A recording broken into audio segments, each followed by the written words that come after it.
This is the club contest training proposed by David A. Marshall, presented by Zach Phillips, and with the help of Andrew Bullock. This is for the 2020 and 2021 contest guidelines. Am I able to, did you do the next slide, please?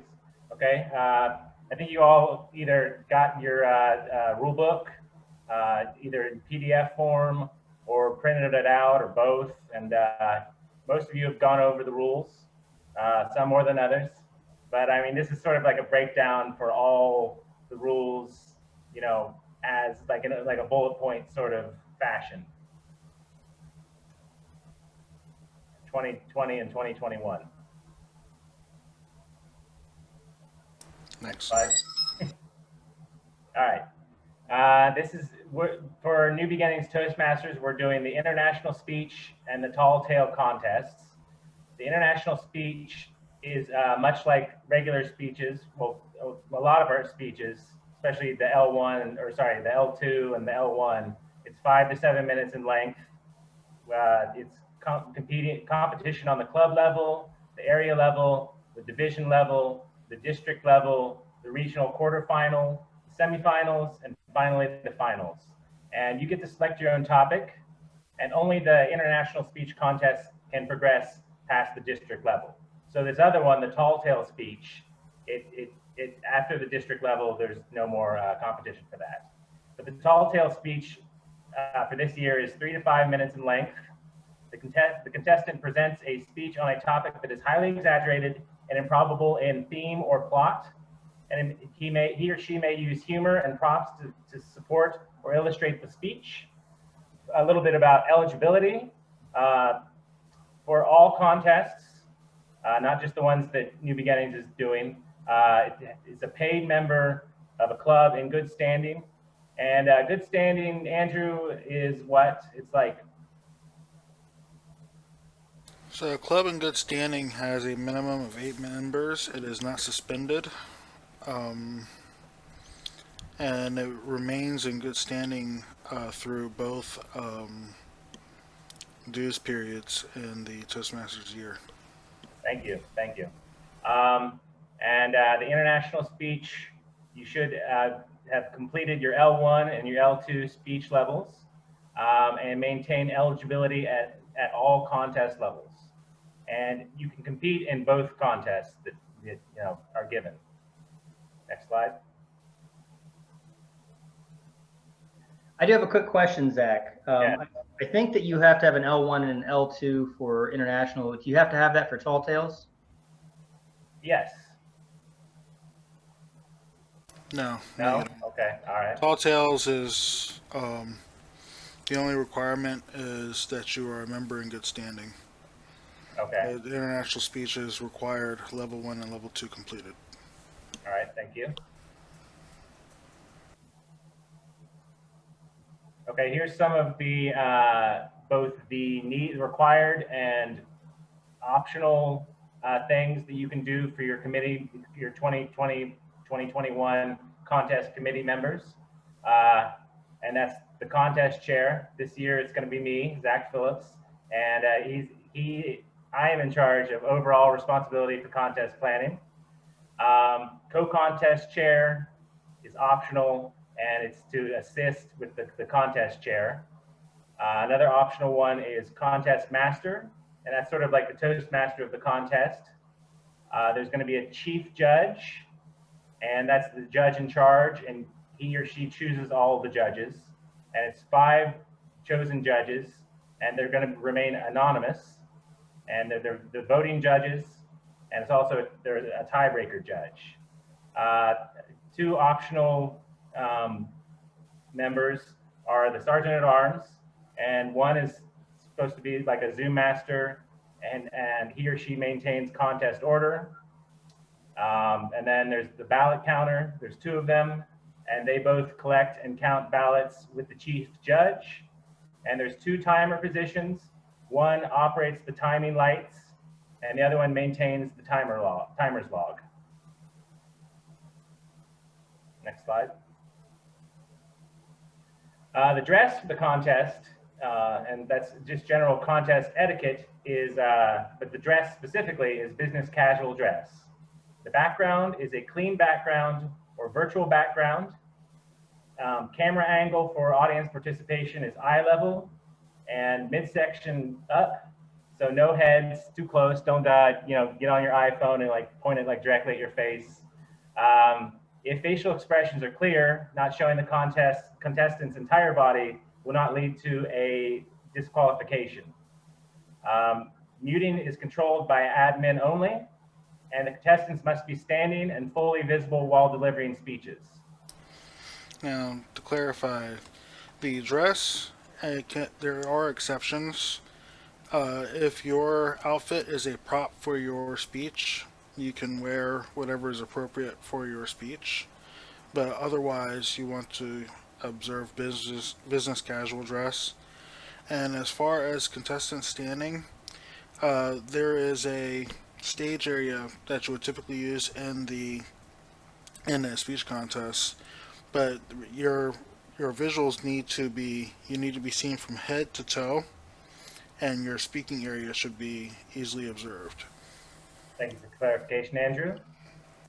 Next slide, please. Some of the online contest rules.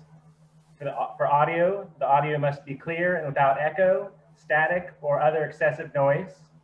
For camera, the camera must record in high definition or as clear as possible, and be sure to clean your lens and all that good stuff. Regional quarterfinals chief judge will use judgment when reviewing videos. Only single camera setup is permitted. Use of multiple camera angles is not allowed. Each contestant must use one camera angle. Switching cameras for contestants is allowed. Andrew, what does that mean by switching camera for contestants? If the contestant is having an issue with the existing camera, a second camera can be set up for them to present. For example, if the integrated camera on the laptop is not adequate for their presentation, they can use an external camera and switch to that camera before they begin their presentation. Thank you for clarification. Zooming is not permitted, and you should turn off any auto zoom that you have on your laptop or just any camera. All contestants must ensure their camera is secured on a stable surface. The camera must have an unobstructed, in-focus view of the contestants. The entire speaking area must be visible throughout the recording, and the camera must be monitored by a camera operator at all times to ensure it is recording properly. But alternately, someone can be placed in charge of virtually monitoring each camera that is recording throughout the contest, ideally a sergeant at arms. Next slide. So a little bit about lighting. The speaking area must be fully lit. Andrew, what would you say about is my room fully lit, or is it a little bit on the dim side? Your room is fully lit. However, in the background, you have a lamp that's kind of creating a slight glare. Yeah. You would want to turn that lamp off. I think it's actually coming from that one and bouncing off. Well, actually, no, it's from around the corner, there's a kitchen with a fan. But yes, I'll turn that off, in order to get the appropriate contest 2020 guidelines approved, camera setup. You want your lighting to be sufficient enough that there's no glare or lens flare, no shaky cam, and also they shouldn't create any shadows on your face, or especially your face, so that the judges can adequately see your facial expressions. Thank you. So no lighting, artificial or natural, should point directly at the camera. Like when I had my computer a couple months ago facing basically the sun, and that's not allowed for the official contest guidelines. For video recording, the recording must only contain the introduction of the winning contestant's speech by the contest chair and the entire winning speech. The recording must be unedited, no text, graphics, images, or anything that does not meet the requirements above. A little bit about your internet connection. It's recommended minimum 12 megabytes per second upload speed. If video audio degrades to the point of not being able to understand the contestant, the chief judge should pause the contest and should resolve the technological issues prior to resuming the contest. Then the contestant will resume from where they were paused with a 30-second grace period added to their time. Next slide. Is it okay if we stop for a second and see if there's any questions out in the crowd? Sure. Yes, please. Question, can I get this PowerPoint? Yes, you can. Yes, we'll be Yes, sending I was getting ready to ask the same thing.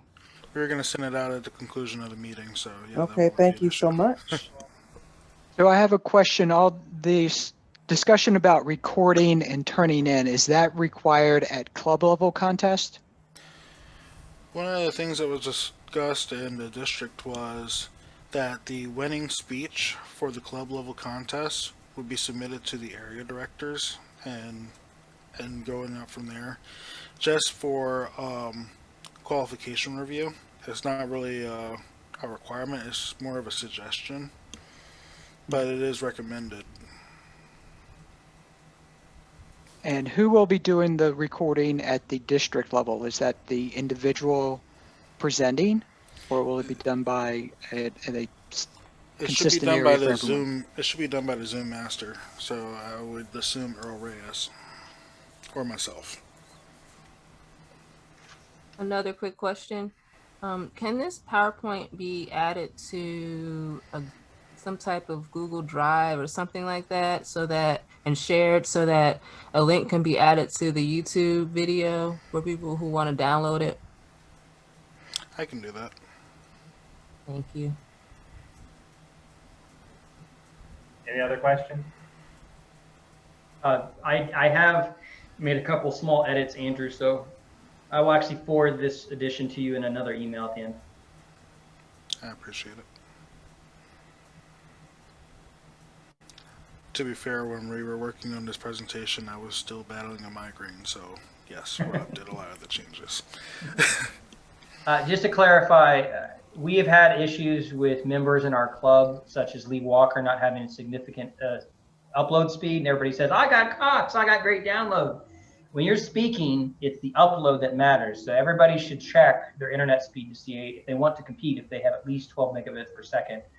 That will basically fix the vast majority of your issues. Yeah, hey Robert and Zach, one quick thing.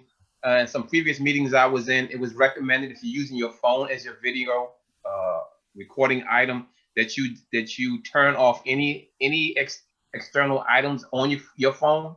You know, texting and things like so. Only thing on your phone is just the video going, because the more you add, the more it's on your phone, the slower the speed will be. Does that make sense? 100%.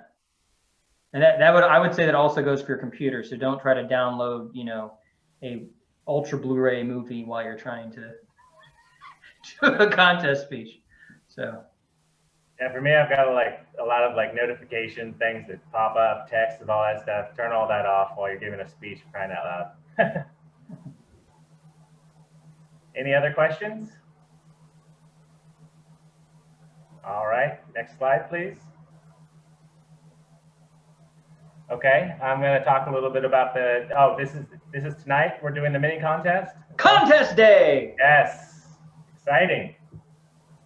So assign roles to those who are on the Zoom call. So you want to go? Who wants to go ahead and do that? Andrew, you want to do that, or should I? Or yeah, I'll do that. Okay. So I have already selected the judges. Our tall tale speech will be provided via video, and so as far as announcing the contestant, that is actually included in the video, but for our contest master who will announce the winner at the end, let's see, who do I want to choose? Miss Donna James. Do you accept?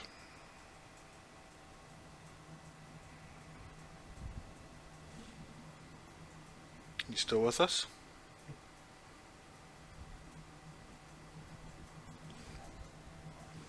I don't think she's here. Okay. Well, if she doesn't come back, I'll go ahead and do it.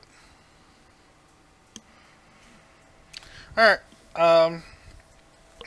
And with me serving as the chief judge and the host for the meeting, I will deal with the ballots and counting the ballots. Alright. We are ready. Next slide, please. So we're going to play a test video. There's a sample of a tall tale speech that we found on YouTube. Pay very close attention because there will be a quiz at the end. What online contest speech rule violations took place during this contest? Next slide, please.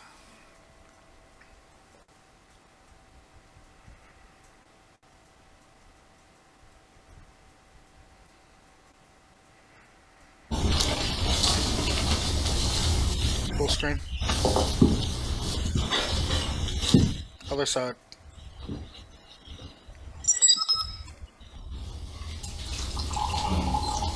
Our next competitor, Stefano Casalter. The gift, Stefano Casalter.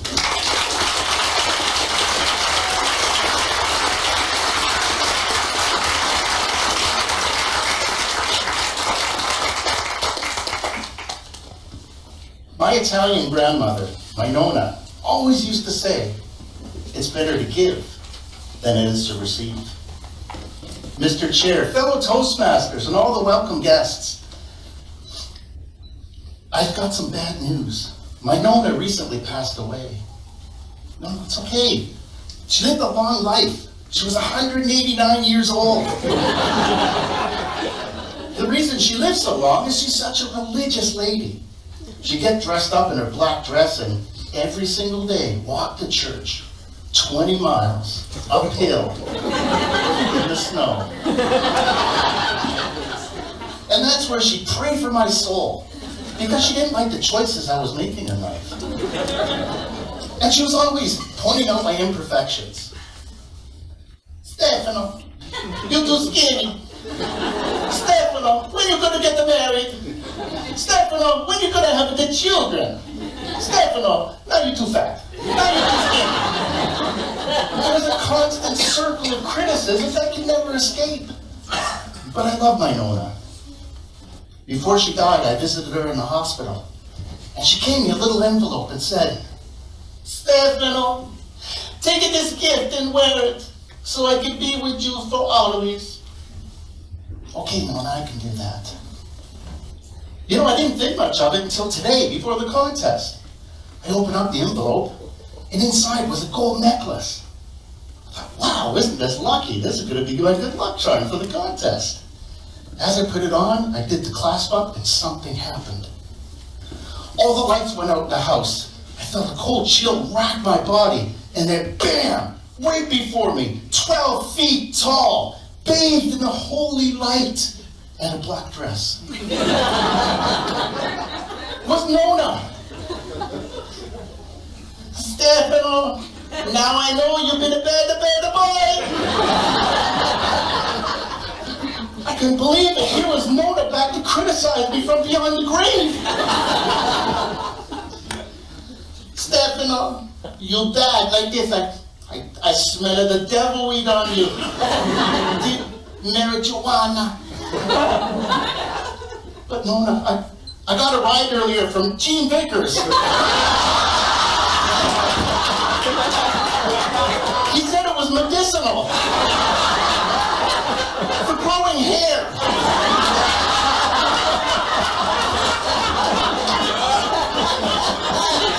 Come on, Stefano. And your body is at the temple. You've been defiling your temple. But Nonna, McDonald's has the Angry Angus burger on the sale. I only had 6. Not to mention, I just got out of the car with Gene Vickers. Come on, Stefano. And you've been having the impure thoughts about someone other than your wife. But Nona, how can you resist Sharuk Galawala in a dress?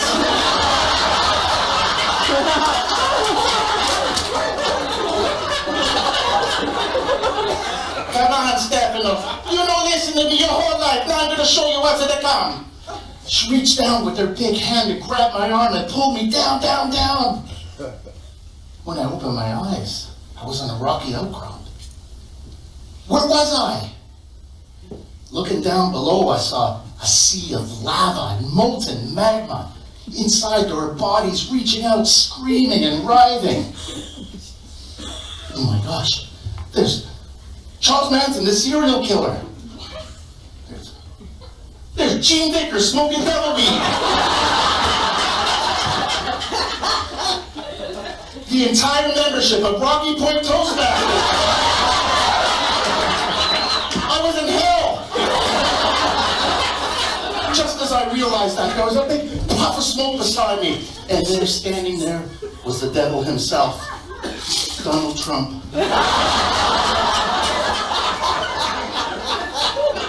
Stefano, you're fired! He pointed his trident at me. Flames leapt from the top and struck me in the back. I was on fire!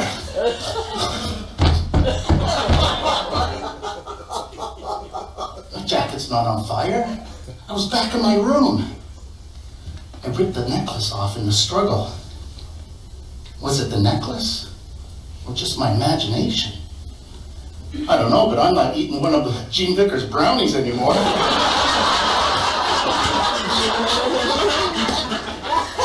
I wasn't taking any chances. I put that in the envelope, and on the way to the contest, I went to the mailbox. Because it is better to give than it is receive. To Gene Vickers. Enjoy. Love, Stephanie. Mr. Chair.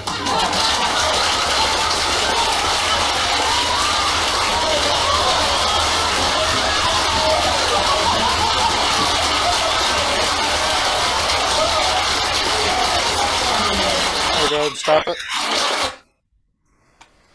Alright, I am going to launch the poll. So, everyone please fill out your ballots, especially the judges.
Rob, stop sharing screen.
Still waiting for responses from my judges.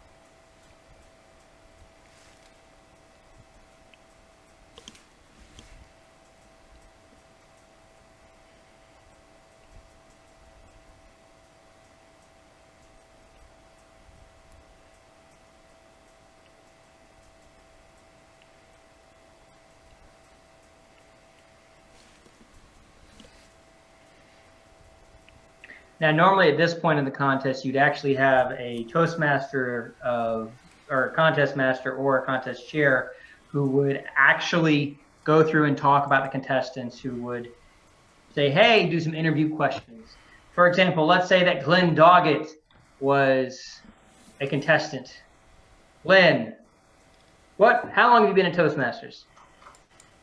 I joined Toastmasters in May 2010. Okay. And what keeps you coming back to Toastmasters over and over again? Partially for me, for work, I have to speak on behalf of my company, and just like going to the gym, if you do something once a year, you're not good at it. So I want to make sure that when I have to represent my company, I'm well practiced and well versed, and that's what I use Toastmasters for. Okay. And I do have one third and final question for you as part of this interview. Would you consider a pigeon to be a street chicken? I wouldn't consider them a chicken. I would consider them more a rat with wings, because they will eat anything you put in front of them. Fair enough, fair enough, fair enough. And I do believe I have Mr. T. Fuller there. Hello, Mr. T. Fuller. He was another contestant for us today. How are you, sir? How long have you been in Toastmasters? I've been in Toastmasters since February of 2015. And which club are you representing today? I am representing Old Point Comfort. All right, excellent. And what keeps you coming back to Toastmasters after all this time? I love Toastmasters. I love the interaction, the camaraderie with everybody else, the difference, the learning, the constantly trying to improve oneself. And I too have a position that requires that I do a lot of speaking in front of large groups of people. So I'm always trying to improve myself. And listening to all of you definitely helps me to improve myself. Okay, fair enough, fair enough. And I do have one other question, sir. I know that pro and con are opposites, right? Just like hot and cold, pro and con are opposites. Does that mean that progress is the opposite of Congress? Where do you come up with these? If you say so. So, all right. So, Mr. Chief Judge, are we ready? Just about. Still waiting for the scores to compile, but I'll go ahead and end the poll. Alright. So, everybody can unmute themselves. Based on what we have discussed today, what were some of the contest rule violations that you noticed in this video? I didn't see any zooming, but I did see left to right movement. Rob, you're banned from answering because you can see the answer sheet. I didn't see the answers, by the way. But they did zoom in one time. They did a small zoom in. That is correct. What else?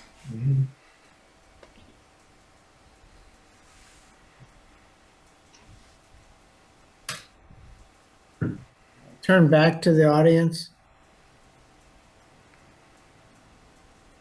Alright, so the rule is that the entire speaking area must be visible throughout the recording. Alright, and yes, zooming is not permitted. Zoom was used multiple times. Now, this was a Tall Tales contest speech. Does anybody have any idea how long that actual speech was? 3 to 5 minutes. Well, that's what it's supposed to be. It was over 5. Minutes, right? It was well over 5 minutes. It was actually almost 6 minutes.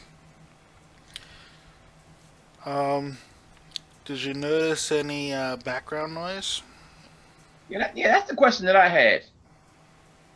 All right. So, one of the stipulations for a video recording is audio must be clear and without echo, static, or other excessive noise. One of the recurring noises in the background was someone pouring water into a cup. Wow. Is that like when your Yeah, I phone? noticed that too. I noticed that too because I was like, "Oh, I hear the water being poured." Is that like when your phone makes a beep sound, Andrew? Yes. Because my son keeps texting me. My son has been texting me throughout this whole meeting. So people should mute their phones when yes, you're absolutely. Andrew, but to kind of go along with that, what is the requirement on audience and audience conversation during the presentation?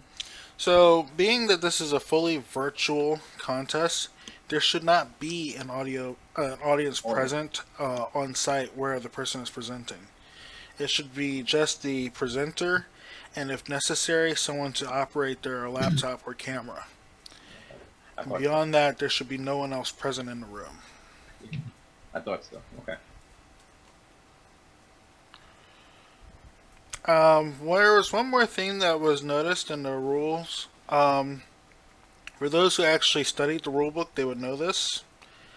Contestants must not reference another contestant or a speech presented by another contestant from the platform at the same contest in which they are competing. So one of the recurring characters in Stefano's speech was Gene Vickers, who was a member of his club, who was also a contestant in the contest. Ah, okay. Yeah, okay. So all of your characters should be fictional.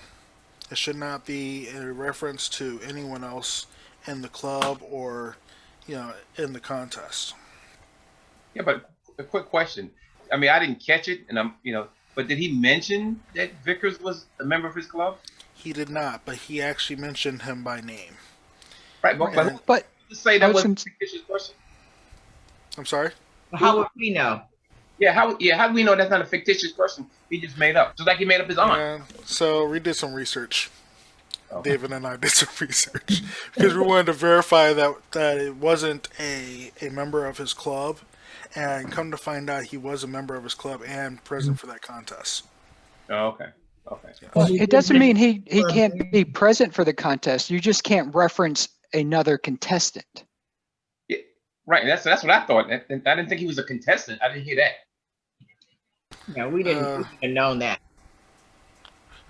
That's one thing. We weren't sure if he was actually a contestant, but we suspect he was. But he was directly referenced, and he was a member of the club, and he was present. Right, but that shouldn't matter. You can't. Well, the thing about Tall Tales contest is everything should be fictional. Everything should be exaggerated. It doesn't have to be fictional. Well, yeah, exaggerated. Right, but I guess, the question, which is, how would a judge know that Vickers was a member of the club? That's what I'm saying. If I was a judge for this one here, I wouldn't have thought that guy. I thought Vickers, just like his aunt, was fictitious people. Right. Yeah, I don't think as a judge you would make that call. So here's the ultimate. Here's the ultimate point. It's you are correct. It doesn't have to be fictitious. It has to be exaggerated. The reason why it's specifically another contestant is because they don't want somebody, and that actually is true for any speech or any type of contest whatsoever. You don't want to allow the opportunity to give credence to somebody else's speech, either to detract from their speech or to uplift their speech, as long as they're another contestant. So Glenn, you're correct in that regard. So if that other guy was a contestant, now here's the ultimate question, Mr. Chief Judge. Would that be a disqualifying rule? Would that basically make it so that we're just take points off from him? I believe that's just a point reduction. If it were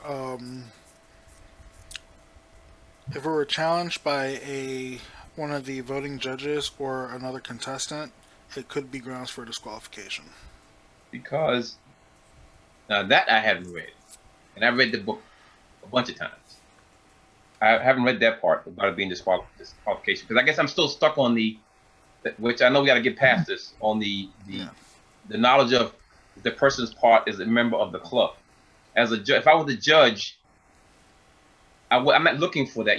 I'm assuming his aunt, just like him, him, or just names he came up with. But we can move on past that. Got it. Point noted. Like I said, contests. The Tall Tales contest is very different from your typical contest, and the way contest judging is done.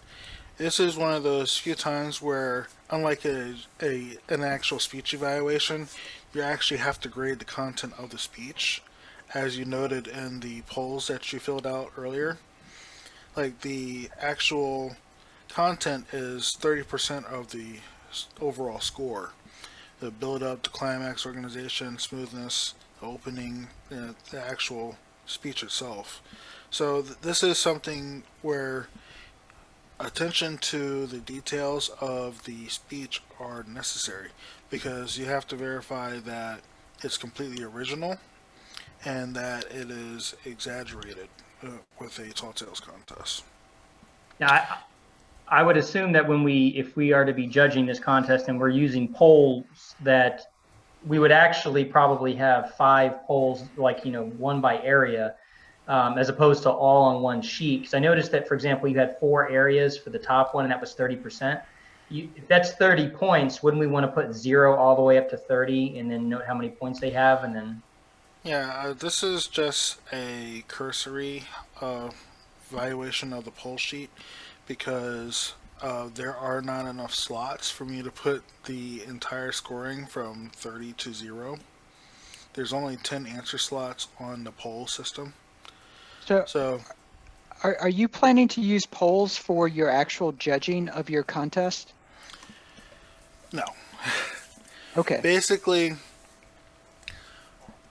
this is a concept that has been done in in-person contests where, yes, the judges are given their ballot, but so are the other audience members.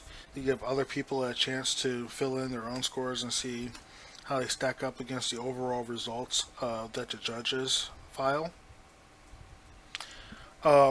And what I was doing here was I was putting out a generalized view of the poll so you can see how everything is scored. And then, because the issue that we're coming up with the contest itself is kind of an integrity thing. The ballots are supposed to be destroyed after the contest.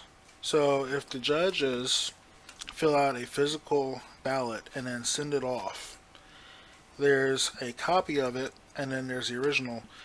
There is no way to guarantee that all this stuff will be destroyed at the end of the contest. The only thing the judges are supposed to turn in is the bottom with their ranking. Right. So their scores never get sent to anybody. Right. But again, the documentation is supposed to be destroyed at the end of the contest.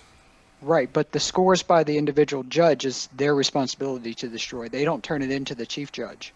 Right. Just like if it was live. It was live, the same thing. Mm-hmm.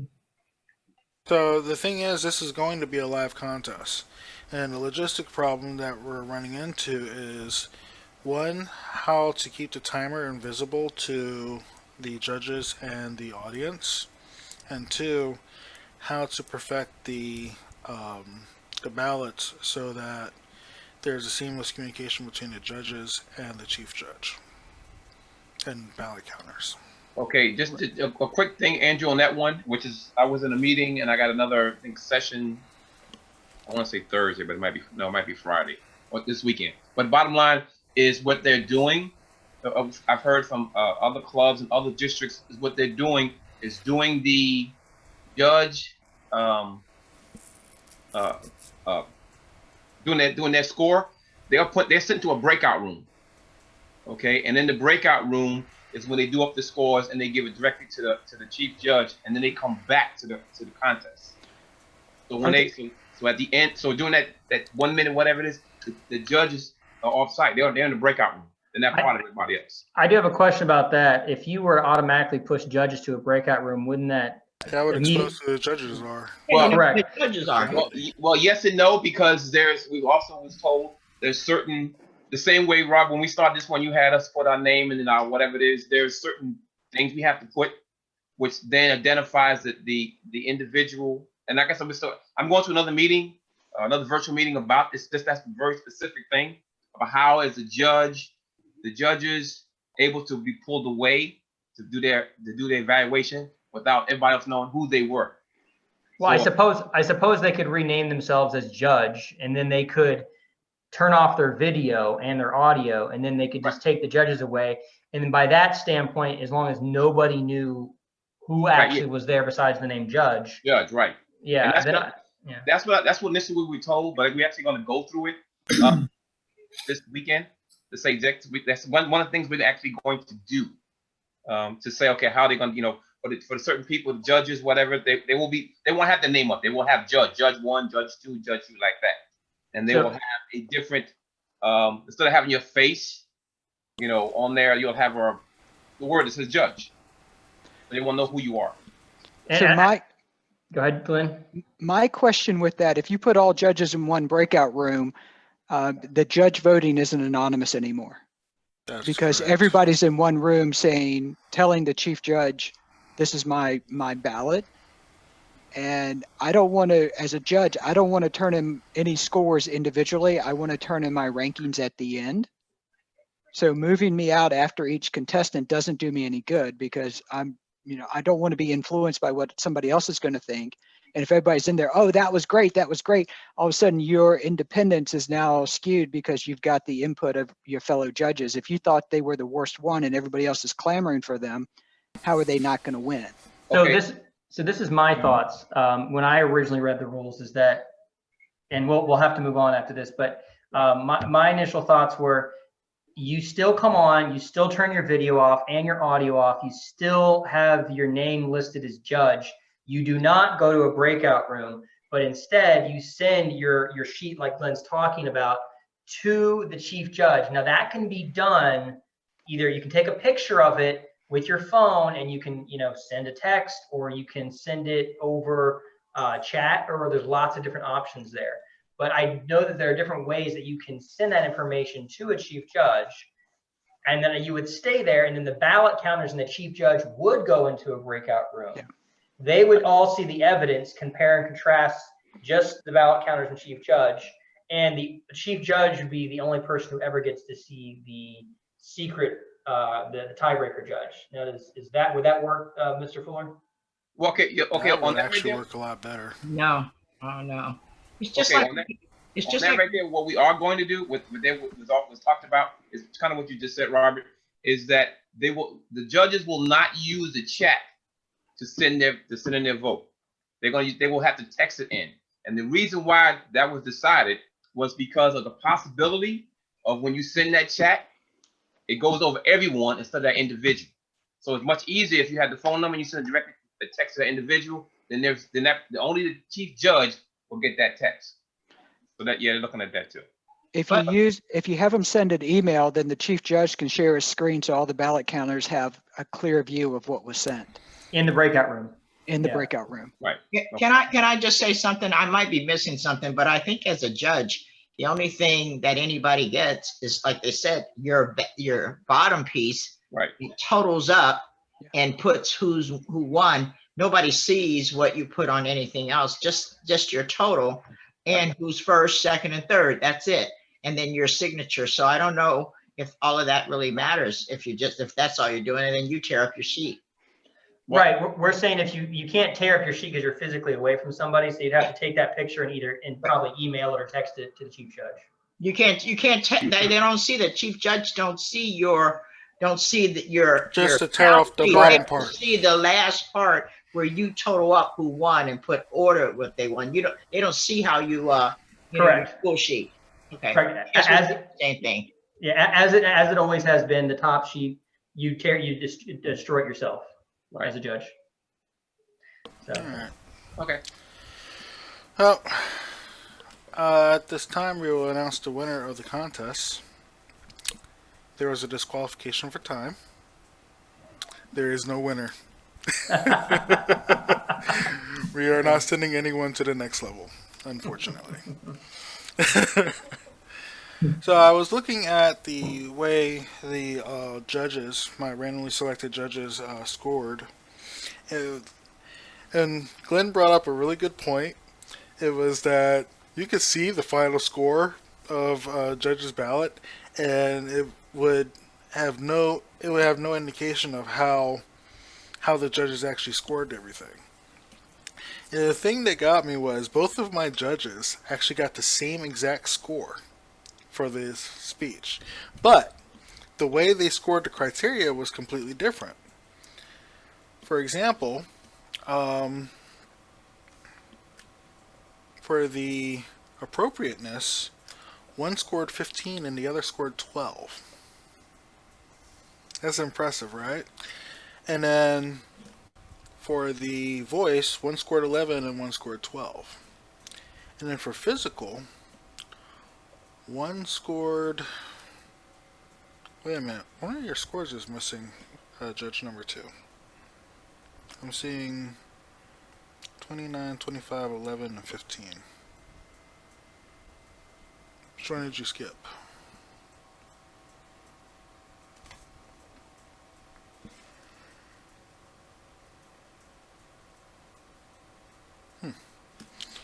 Anyway, the speech, the development, one scored 29, the other one scored 23.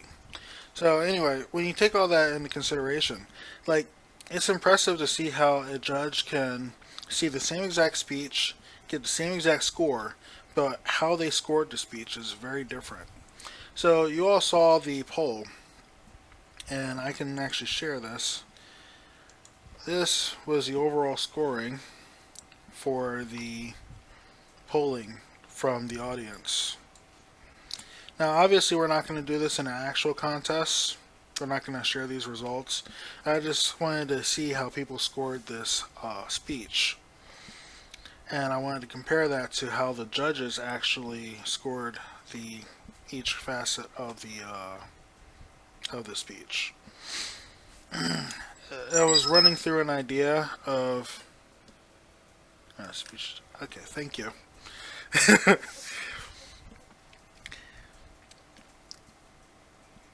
Basically, the delivery was scored excellent. That was the highest score, and everything else scored very good.